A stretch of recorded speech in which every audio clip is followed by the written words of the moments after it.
Hey, welcome to story time. Um, Today's book is fantastic, sad but fantastic, and I can't wait to show it to you and tell you about it. It's been a while since I've read this book, so I'm hoping I can make it as exciting as I think it is. Anyways, this book is called Johnny Got His Gun,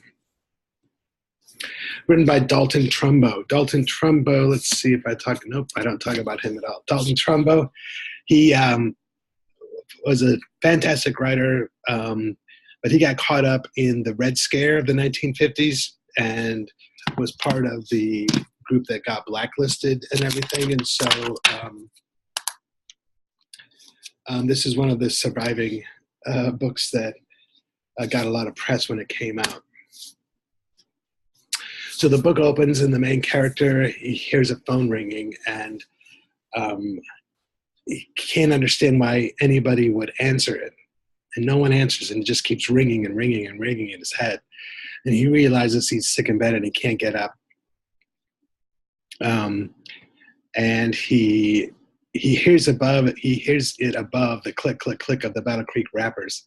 Thought this was interesting. So there are these machines that would wrap food. I imagine that starting in Battle Creek. And so that's was right there in the first chapter of this book. So he's sitting there in bed. He's listening to the ringing. He thinks about his father, Joe, who has died, and he gets home, and his sisters and mother are crying.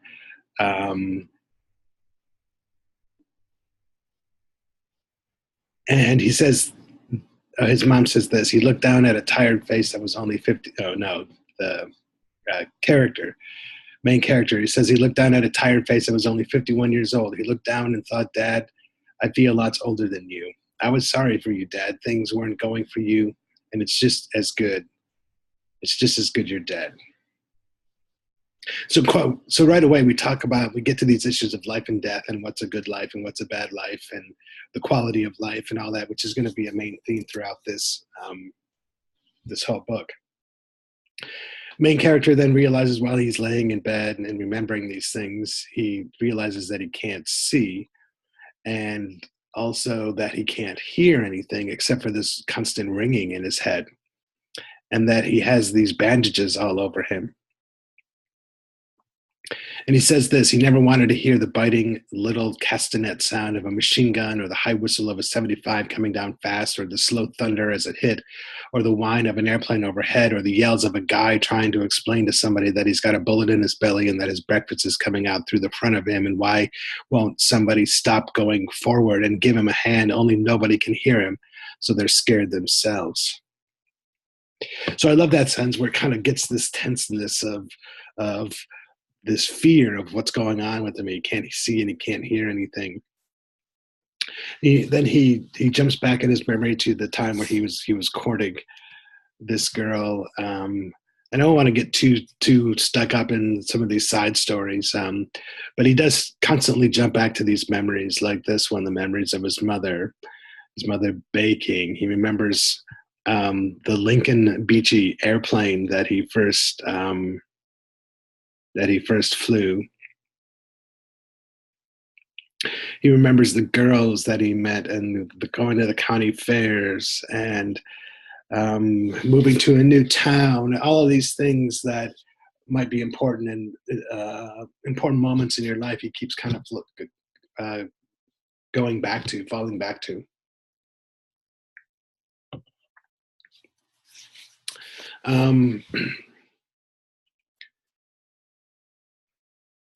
And he wasn't really like interested in the world or anything except for this day. He waked to the war when Romania entered. It seemed very important. He had never heard of Romania except in geography classes, but the entry of Romania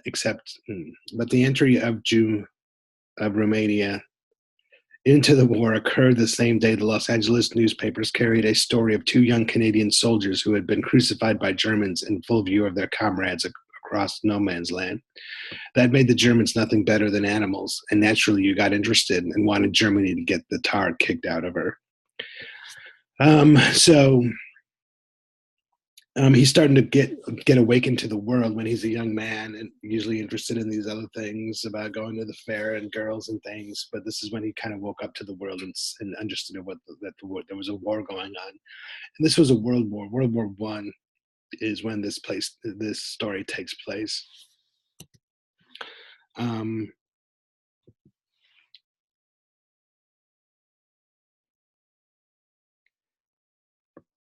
so the main character, whose name is Joe, he lay there and thought, "Oh, Joe, Joe, this is no place for you. This is no war for you. This thing wasn't any of your business. What do you care about making the world safe for democracy? All you wanted to do, Joe, was to live." So this phrase, "making the world safe for democracy," for those of you who know World War I history, you know this was the main reason that President Wilson um, announced why the United States was getting involved in the war. We stayed out of it for a few years while the war ravaged in Europe and the Middle East and Asia, and it didn't really affect the United States. But then we got involved in 1917, and it was because it was for this purpose, to try to make the world safe for democracy, which is one of these recurrent themes throughout American history, that many say this is why we're involved in Afghanistan, this is why we're involved in or was involved in Iraq, and maybe in Syria today, is trying to make the world safe for democracy. And Joe's like, all you wanted to do was live. What do you care about that? So he's laying there in his hospital bed. He feels the pain and all there, and he's just lying there. And he could hear, not hear, he couldn't hear anything. He could feel people touching him and all that. And he says this, they were working on him. It was funny to lie there and have people in the room who were touching you, watching you, doctoring you, and yet not within hearing distance, because he couldn't hear anything. And then nothing from this point on will be within hearing distance. He then feels them taking his bandages off him. And he kind of imagines his body in his head, and then he realizes, oh, they've cut his left arm off. They cut it right off at the shoulder. He could feel it plain now. And so now he can't see, he can't hear, and he can't hear, and his left arm has been amputated. He thinks of what he's going to miss, the left hand. There was a ring. Him and Karen, and the memories that him and this other woman that he had a relationship with, and all of that. And he remembers going off to war. You and both my arms, Karen. Goodbye, both of my arms. I haven't got any arms, Karen. My arms are gone. Both of my arms are gone, Karen. Both of them, they're gone. They've cut my arms off, both my arms. And so during this memory, he comes to the conclusion that he has had both of his arms amputated.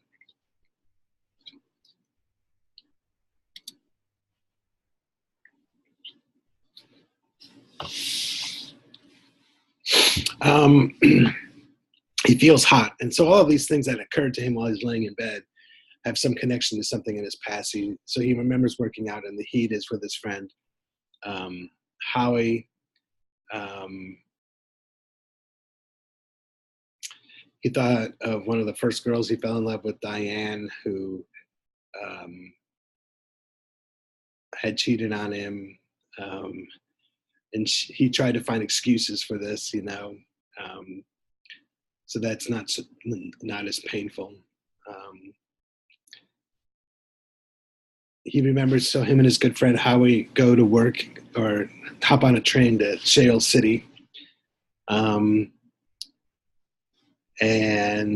during that memory, there's another memory about going camping with his father. Him and his father went camping a lot, Joe and his father. And one day he invited his friend Bill Harper, which we'll get to a little bit later. But then back to this story about Howie. They get to Shale City. Howie goes somewhere else. And then he suddenly knew why he felt so good when all the time he should be feeling bad. It was because he was on Diane's street. So here is the narrator, Joe. He's wandering around Shale City, and then somehow miraculously, unbeknownst to him, he's on the street of this girl that he's sweet on. He didn't want to be seen, thought this was kind of weird. That just then, across from her place, he stopped still and quit breathing. Diane was there on the front steps with her arms around somebody and somebody's arms around her. They were kissing. He didn't do anything. He just stood there a little behind a tree and watched. He didn't want to watch, and yet he wanted to watch more than anything else he could think of. And he turns out that the person who she was kissing was his friend, Bill Harper. Heartbreak. He felt bad about himself. It was something inside of him kept saying, "You're no good. You're just no good." This is why Diane didn't like him. This is why his best friend had betrayed him. Even a murderer or a thief or a dog or an ant has something that keeps its head up and going, but I haven't. It's not bad he felt about that experience. So he's laying there in bed. You've got no arms, but you don't hurt. You'll never burn your hand or cut your finger or smash a nail, you lucky stiff. You're alive and you don't hurt. And that's much better than being alive and hurting. There are lots of things a deaf guy without arms can do if he doesn't hurt so much. He goes crazy from pain. He can get hooks or something for arms, and he can learn to read lips.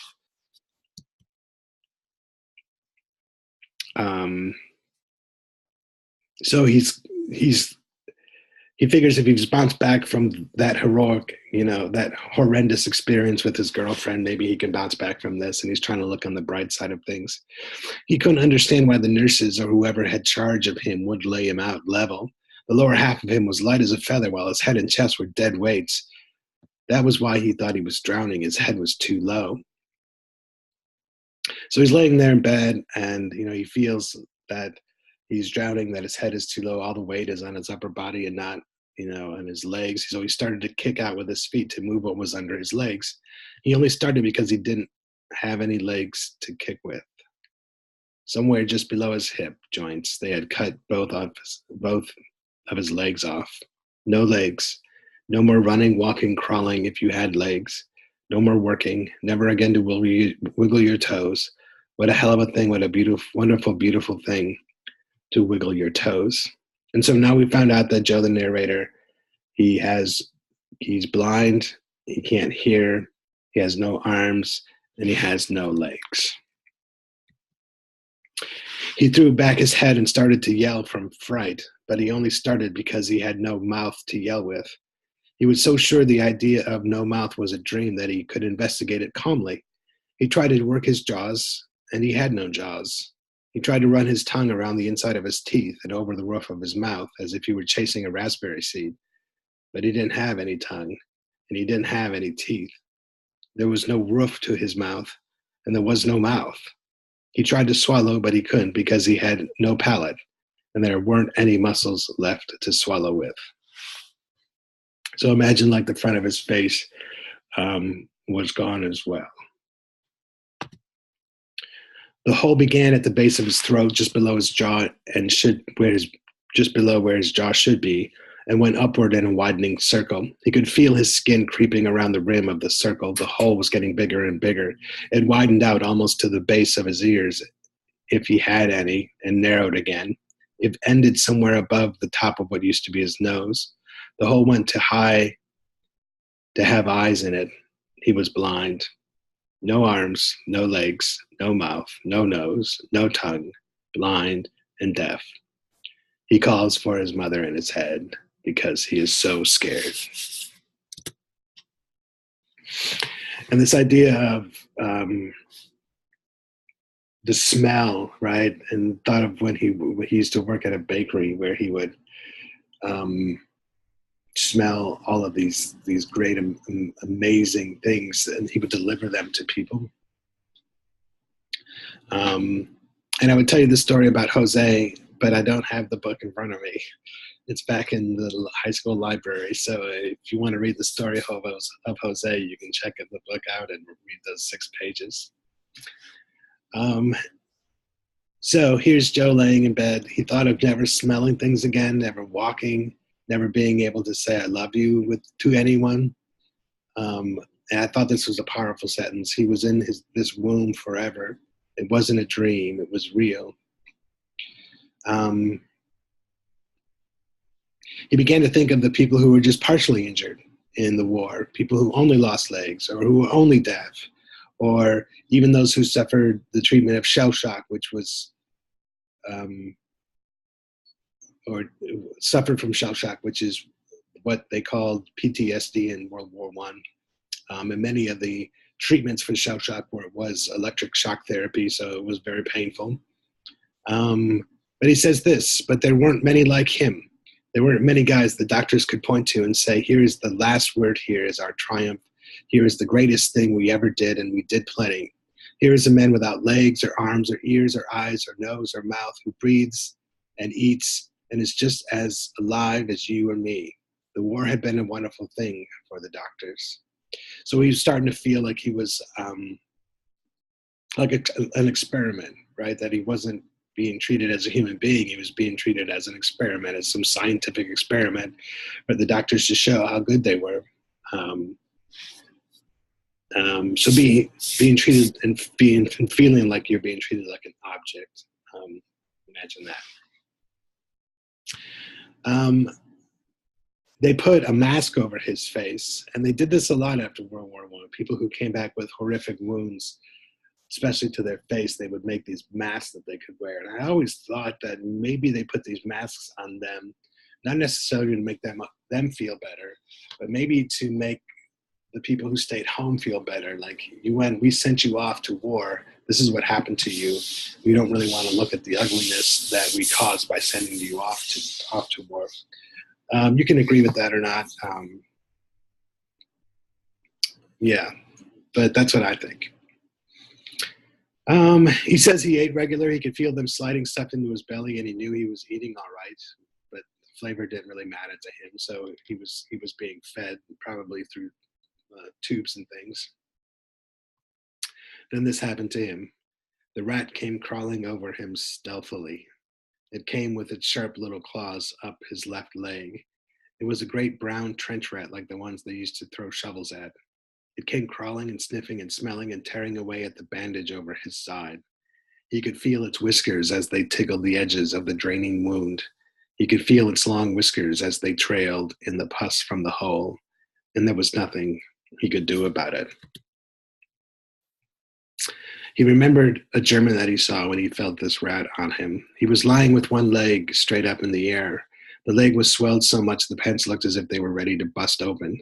His face was swelled too. His mustache was still waxed. Sitting on his neck and chewing away at his face was a fat, contented rat. The rat was eating on him now.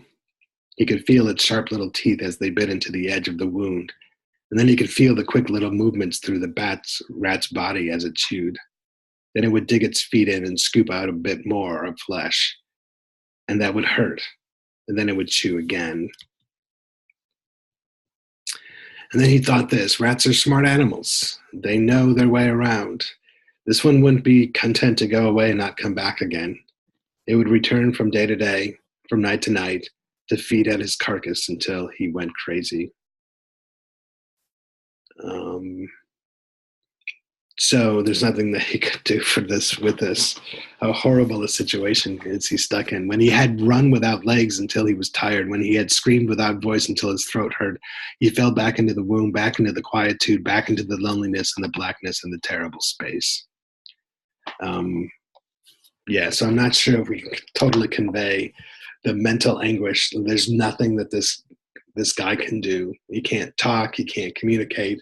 He just lies in bed, and even when rats come up and eat him, chew on him, he can't scream, he can't move, he can't do anything.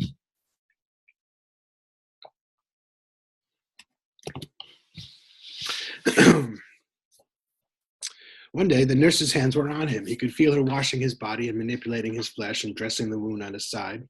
He felt like a child that was awakened, weeping from a nightmare to find itself safe and snug in its mother's arms.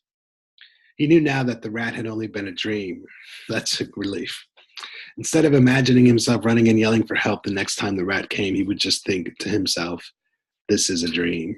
Or maybe it was a dream. He began to have trouble telling the difference between being awake and being asleep. And he thinks to himself, maybe nothing was real, not even himself. Oh God, and wouldn't that be wonderful? So you can see it's kind of sinking into some depression, and rightly so, as you might imagine. Um, he has a lot of time to think about things, and he remembers going fishing with his father, fishing and camping with his father. And like I told you, he invited his friend Bill Harper was coming, and um, this was a special thing that him and his father did. And so to have his friend come along was was kind of an intrusion on that. But his dad had a brand new expensive fishing rod that they took to go fishing. Even his father told him not to do that, and I forget what happened, but they lost the expensive rod in the river,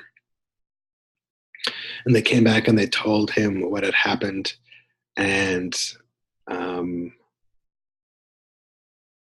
Joe, the narrator, thought this was going to ruin their relationship and ruin the trip, and everything would go bad. But his father was all right with that, even though he could never afford um, a fishing rod and reel like that again, and never purchased one again.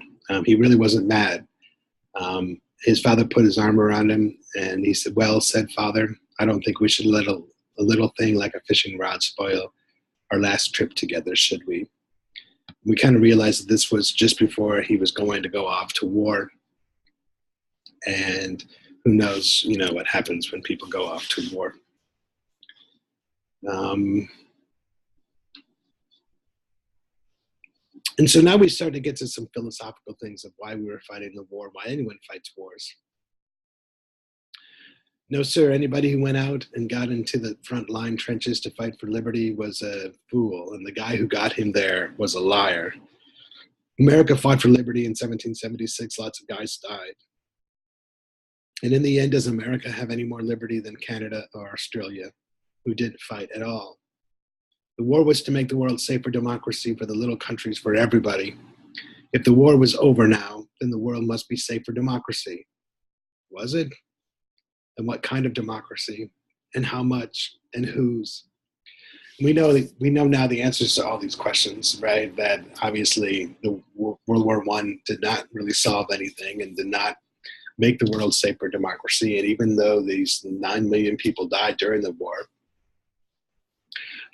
what was the outcome? Well, was it for anything good? I like this little quote here. So follow me. You can always hear the people who are willing to sacrifice somebody else's life. You can find them in churches and schools and newspapers and legislatures and Congress. That's their business. They sound wonderful. Death before dishonor. This ground sanctified by blood. These men who died so gloriously, they should not have died in vain, our noble dead. But what did the dead say? Did any one of them come back and say, by God, I'm glad I'm dead because death is always better than dishonor? Did they say, I'm glad I died to make the world safe for democracy? Did they say, I like death better than losing liberty? These are tough questions, I hope, for us to think about. And so suddenly here is this man, Joe, who has been through all of this and maybe can answer these questions, but he can't because he can't talk and he can't communicate and he can't see and he can't hear. They died crying in their minds like little babies. They forgot the thing they were fighting for, the things they were dying for. They thought about things a man can understand. They died yearning for the face of a friend. They died whimpering for the voice of a mother, a father, a wife, a child. They died with their hearts sick for one more look at the place where they were born. They died moaning and sighing for life. They knew what was important. They knew that life was everything, and they died with screams and sobs. They died with only one thought in their minds, and that was, I want to live, I want to live, I want to live. He ought to know. He was the nearest thing to a dead man on earth. And he contemplated on being maybe the spokesperson for those who died. One thing he does, then he figures out that helps him maybe pass the time is doing math in his heads. And in his head, and he goes over some stories and books by Charles Dickens that he remembers reading, and those stories he thinks about the planets and that science and Bible verses that he learned, all trying to figure out a way to keep his mind sharp and all that. If he could remember a book chapter for chapter, he could lie back and read it over and over again in his mind. Only he couldn't remember. He couldn't even remember the plots, much less the chapters. He was a man. He was alive. He would be alive for a long time, and he had to have something to do, something to do, something to think about. He had to start in like a baby and learn. He had to concentrate. He had to start at the beginning. He had to start with an idea. All he knew was that on a day in September 1918, time stopped. There was a howl somewhere, and he dived into a dugout, and things blotted out, and he lost time. From that instant to the present, he might as well figure that there was a chunk of time he would never regain. And so he began to like count the time. Time was then became the thing that he focused on. And he counted the seconds between the nurse visits, and he tried to figure out what 24 hours was and what 24 hours felt like. And he began to figure out what the schedule was, using his bowel movements and the times that the nurses gave him baths and things that happened on a daily and regular basis is what he began to develop his concept of time around. He figured out which side of the building he was on because of the warmth of the sun through the windows. So he kind of figured all this out. And he could then imagine what what it looked like, what the room looked like, and what the sun made it look like, when it was dark, when it was bright, and all that. And so, and he used his memories so that he could see. Um, he remembered celebrating New Year's Eve in the hospital and realized that he had been there a year or so. He could tell by the nurse's smell and how they touched him who was who. He began to be able to follow the days of the week and the holidays, um, and, and he could celebrate the holidays like everybody else. Um, um, he remembered a British soldier ordered to shoot a stunned German. The poor guy stood stock still, peering through the fog like he was surprised anybody would want to shoot him. They let him lie out there with one arm hung over the barbed wire like a sentry who was pointing the way for someone else. Nobody paid any attention to him for several days, and both the Americans and the Limeys began to notice that the wind was right and that the Hun was raising quite a stink. So if you hear this story, there's the German soldier out there and he's kind of rotting away, and they think this is bad in the trenches, the British and the Americans, and they think this is bad for morale to smell this dead body. So they sent out a detail to bury the soldier, and the Germans see this and they shell where the detail is trying to bury this German soldier, and one of the shells hit this young British soldier that the Joe, the narrator, is remembering, and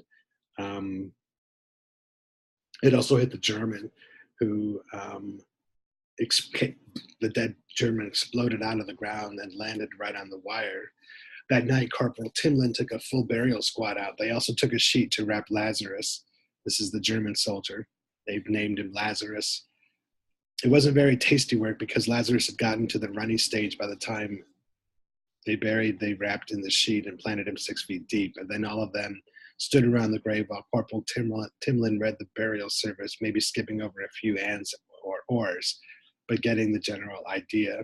And so while Corporal Timlin is out there presiding over this funeral for this dead German, he gets shot as well. A couple days after Timlin was shot, Lazarus stopped another one and hit the fence again with his sheets flapping in the wind and parts of him dripping towards the ground. So another shell hit the place where they buried him and blew him out of the hole. One of the Limeys said that was to be expected because Bavarians never held up very well after the first week. The whole regiment opened fire on poor Lazarus and managed to shoot him off the wire. So this new British kid who we remembered at the beginning, everybody liked.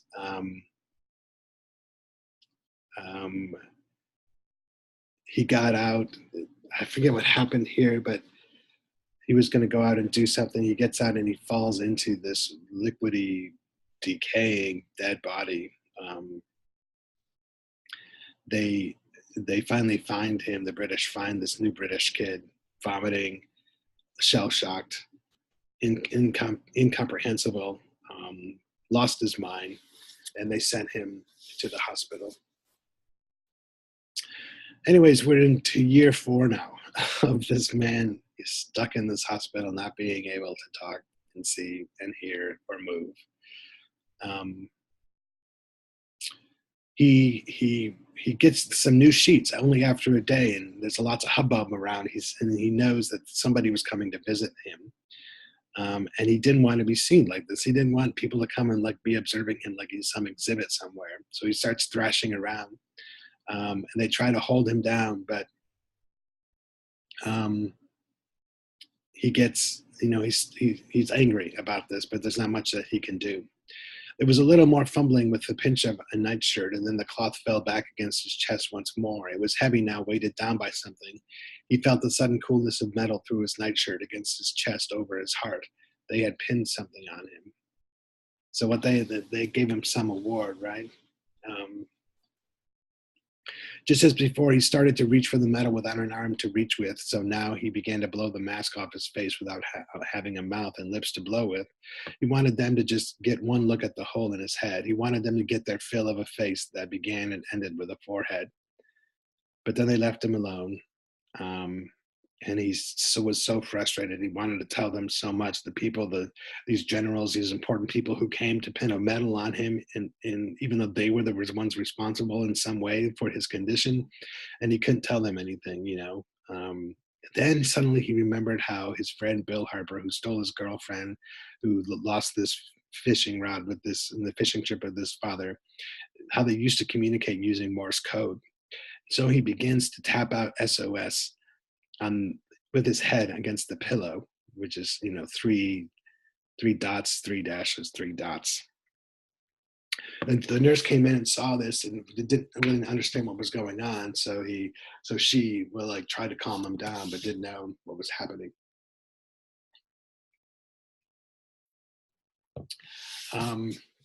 He just kept tapping and tapping and tapping.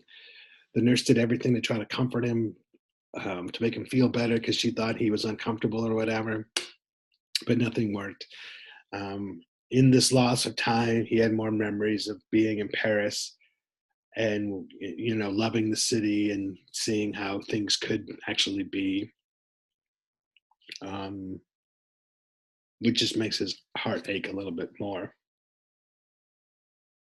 But he kept tapping, kept tapping. He was trapped in his own brain, tangled in the tissues and brain matter, kicking and gouging and screaming to get out. And the only person in the world who could help him and had no idea what he was doing.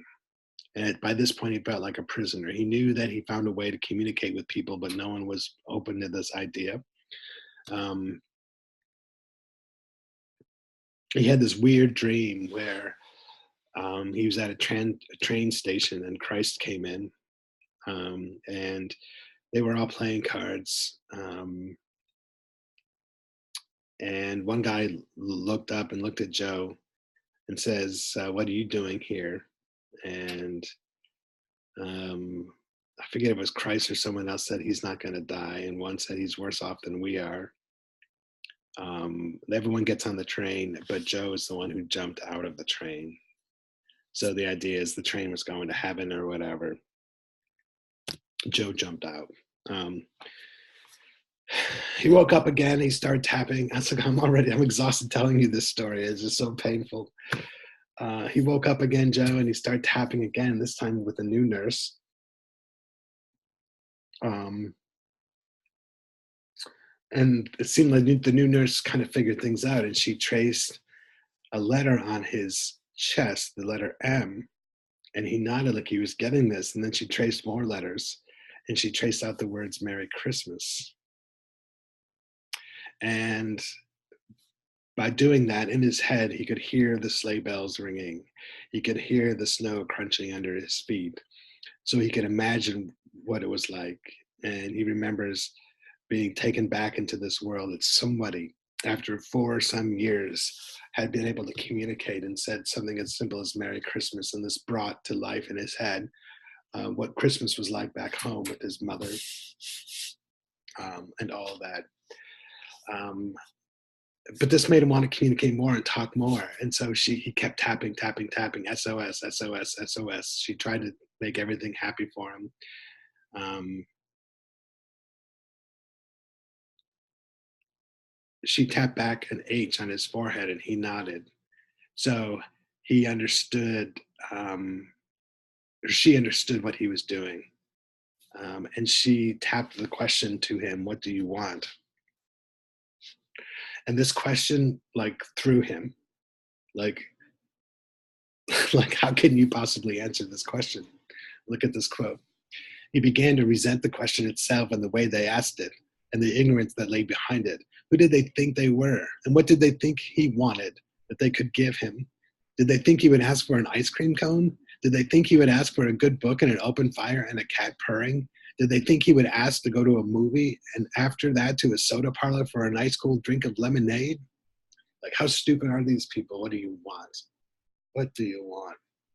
He wanted eyes to see with, 2 eyes to see sunlight and moonlight and blue mountains and tall trees and little ants and houses that people live in and flowers opening in the morning and snow on the ground and streams running and trains coming and going and people walking and a puppy dog playing with an old shoe, worrying it and growling at it and backing away from it and frowning and wiggling its bottom and taking the shoe very seriously. He wanted a nose that he could smell rain and burning wood and cooking food and the faint perfume that stays in the air after a girl has passed by. He wanted a mouth so he could eat and talk and laugh and taste and kiss. He wanted arms and legs so he could work and walk and be like a man, like a living thing.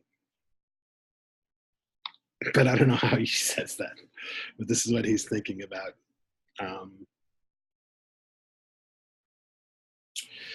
So he thought that they might think he was crazy if he said these things, and um, but he had this idea. He said, "I wonder if they could take me around the world. He could go out like on an exhibit, and he could make some money, and he could tap." He tapped these words, "Let me out," so he could go do this. Take me around and show me around. Take me into the schoolhouses, all of the schoolhouses in the world. Suffer little children to come unto me. Isn't that right? They may scream at first and have nightmares at night, but they'll get used to it because they've got to get used to it. And it's best to start them young. Gather them around my case and say, here, little girl, little boy, come and take a look at your daddy. Come and look at yourself. You'll be like that when you grow up to be big, strong men and women. You'll have a chance to die for your country. And you may not die. You may come back like this. Not everybody dies, little kitties. Take me to your churches, your great towering cathedrals that have to be rebuilt every 50 years because they are destroyed by war. Set me high on your altars and call on God to look down upon his murderous little children, to his dearly beloved little children. Wave over me the incense I can't smell. Swill down the sacramental wine I can't taste. Drone out the prayers I can't hear. Go through the old holy gestures for which I have no arms, no legs. Chorus out the hallelujahs I can't sing. Bring them out loud and strong for me, you hallelujahs, all of them for me, because I know the truth, and you don't, you fools, you fools, you fools, you fools. People come back in and there's more tapping. There's more tapping. What you ask is against the regulations. Who are you? They ask him. In one terrible moment, he saw the whole thing. They only wanted to forget him. He tapped again. He wanted out. He wanted to tell the truth. We are immortal. We are the sources of life. We are the slowly despicable, ugly people. We are the great, wonderful, beautiful people of the world, and we are sick of it. We are utterly wearily. We are done with it forever and ever because we are the living, and we will not be destroyed. You plan the guns. I'm sorry. You plan the wars. You masters of men plan the wars and point the way, and we will point the gun.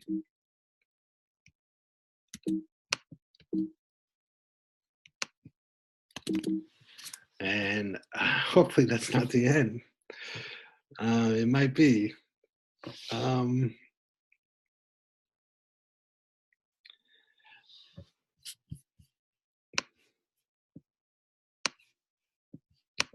Apparently that is the end. So this last chapter, these last phrases, "We are immortal. We are the sources of life." He's talking about the average, normal person, and he is accusing these war planners, like, if you want to plan this war, go ahead, give us the guns, but we will point it. And now this time we will point it not at who you say we should, but we will point it at maybe you. So it's a very challenging book, and it really gets to this concept of war and what we're supposed to do and the role of the average person.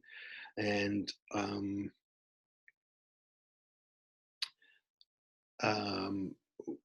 is war worth it? Is war ever worth it? There must be. Are there things that we should die for or not die for, or any of those things?